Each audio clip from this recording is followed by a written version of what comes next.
You're listening to the Bear in Mind podcast, episode number 21. A podcast about love, color, and identity, and where driving yourself crazy is totally sane and curable. Now your host, T. Vias. Is it even possible not to really care about somebody else's opinion? Well, the short answer is no and yes. We are wired to care about somebody else's opinion, and it is an advantage to care about somebody else's opinion.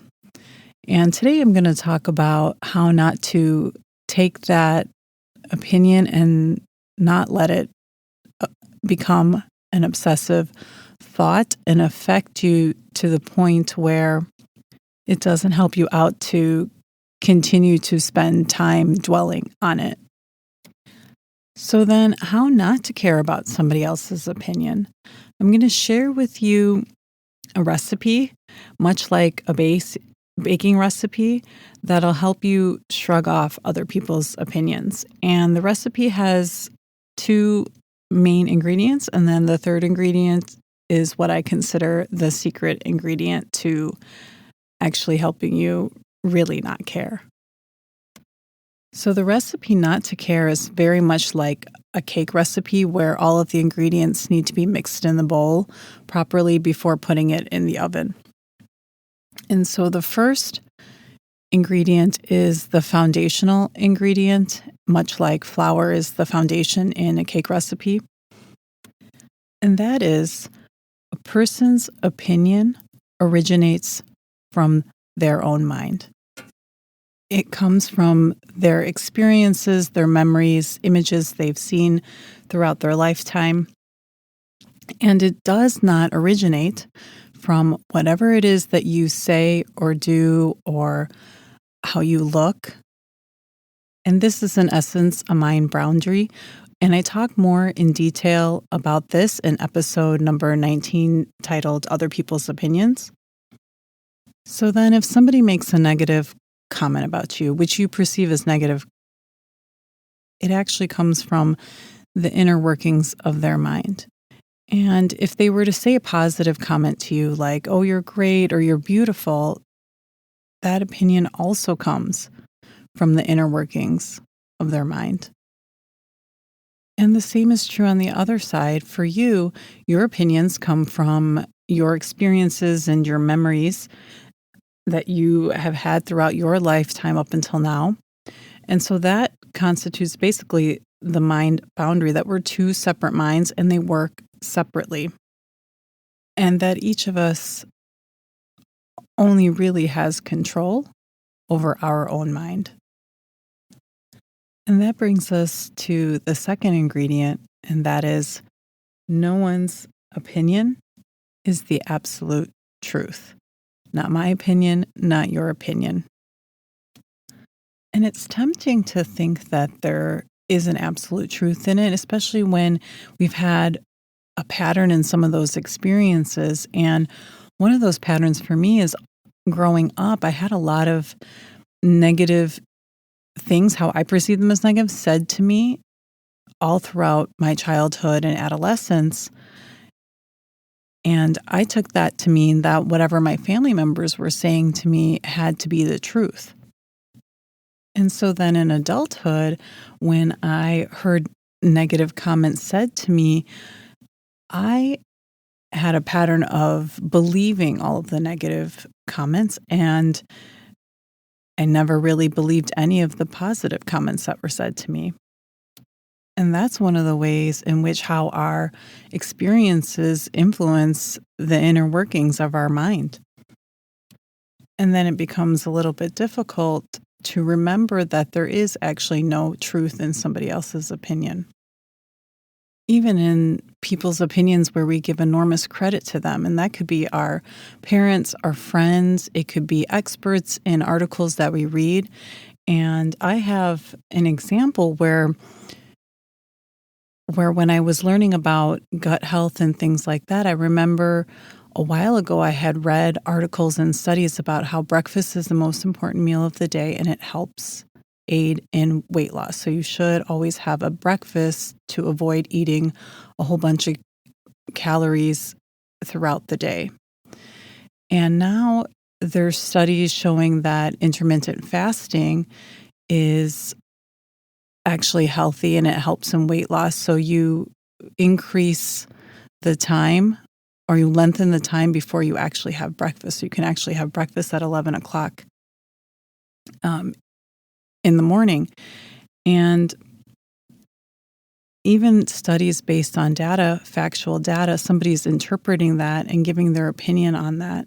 And even those opinions that we read in scientific articles are still subjective, and that there is really no one that is all-knowing and objective about anything.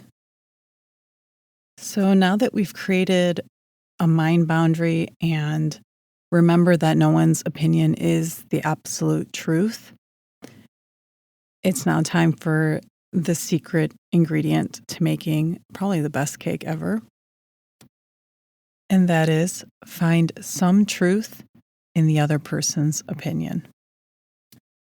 And this actually comes from a concept developed by a psychologist called George Miller. And I refer to his concept, it's called Miller's Law, actually. And I refer to it in episode 5 on how to handle poor questions, because it can also be used in situations where somebody does ask you a poor question. And Miller's Law is that you assume what the other person is saying is true, or what it could be true of. So it may seem that it contradicts ingredient number 2, no one's opinion is the absolute truth. And that means that no one's opinion is right or wrong, and that here you need to find the element of truth in their opinion. And that can be done because no one's opinion is right or wrong. So we're going to do a fun exercise to illustrate how to find the truth in someone's opinion. So I want you to think of 2 people that you think are incredibly sexy. So the top 2, that's person number 1 and person number 2. And they're both in a pub or bar, and person number 1 tells you that you're not very good looking, or something to that effect. And then later on, person number 2 tells you that you are good looking. And now these are 2 people that you think are both incredibly sexy. And so whose opinion is right? Well, it's based on their experiences and how they define good looking. But there also could be some truth in what each of them says. So person number 1 doesn't think you're very good looking. Well, the element of truth in it could be that, well, yeah, maybe on some days you don't have the best behaviors, you don't show up in the best outfit, you don't show up as your best self. Out of all the days in the year, there are going to be days that you look tired, or you don't wear the best things, haven't taken care of yourself. And so there is some truth in that, yeah, maybe on some days you're not so good looking. And sexy person number 2 thinks you are good looking. And well, yes, there is an element of truth in that as well, that you do show up as yourself, as your best self. You put on your best outfit. You have behaviors where you think you're showing up as your authentic self. And finding the element of truth in somebody else's opinion is by far the biggest thing that will set you free from not obsessing, not caring about what other people think of you. When you can be like, yeah, there are times when maybe I don't look good, or yeah, maybe there are times that I don't do my best work, because of the simple fact that we're all human, and out of the 365 days out of the year, we aren't 100% our best selves. So then how do you begin to practice this recipe and maybe think about the comments that are very difficult for you to find the truth in? And it might be shocking that sometimes it's actually the positive comments. For me, it was the positive comments where I could, if somebody said, hey, you look really nice today. I really found it very difficult to be like, well, yeah, some days I think I really do put an effort to how I show up, how I look. And so if you can kind of reflect on which opinions kind of bother you and you find that you kind of resist, is a really good place to start. So I'm going to wrap it up here. And if you want to know more about the mind boundary, I talk about it more in detail in episode number 19, and it's entitled Other People's Opinions. I'll say goodbye here, and I'll check back with you next week. Thanks for listening. Listen for a new episode next Tuesday by subscribing on your favorite podcast platform. Bye for now.